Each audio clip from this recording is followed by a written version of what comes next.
Hello everyone, আসসালামু আলাইকুম। কেমন আছেন? আশা করি খুব ভালো আছেন। দেখতেই তো পাচ্ছেন কচুচুরি নিলাম, কেটে ধুয়ে নিলাম সুন্দর করে। কই মাছ দিয়ে রান্না করব। বন্ধু কই রে, কই রে, কই, আই সবাই মিলে কই মাছ দা কচুচুরি খাওয়া হোক। এখন যাই হোক বন্ধুরা, কচুরছড়ি দিয়ে তেলাপিয়া মাছ দিয়ে রান্না করব। তো বন্ধুরা, তেলাপিয়া মাছগুলো আগে ভেজে নিচ্ছি।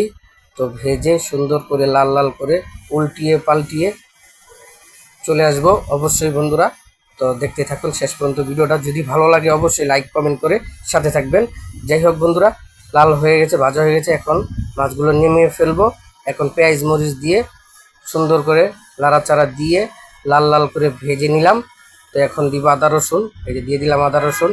সুন্দর করে আদা রসুন দিয়ে লাল লাল করে ভেজে নিলাম। আবার পানি দিয়ে দিলাম অল্প পরিমাণ। হলুদ মরিচ লবণ জিরা দিয়ে দিলাম। তো বন্ধুরা ঢেকে দিলাম। কিছুক্ষণ পর চলে আসলাম, কষানো হয়ে গেল।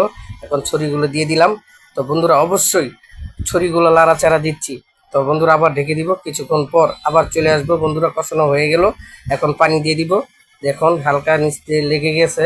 তো যাই হোক বন্ধুরা, কচুরছড়ি অলরেডি হয়ে গেছে। এখন পানি দিয়ে দিব, ঝোল খাবো, ঝোল ঝোল। যাই হোক পানি দিয়ে দিলাম তো পরিমাণ মতো।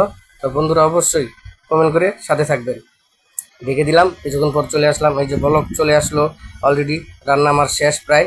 তো বন্ধুরা এখন মাছ দিয়ে দিব। মাছ দিয়ে তারপর ঢেকে দিব।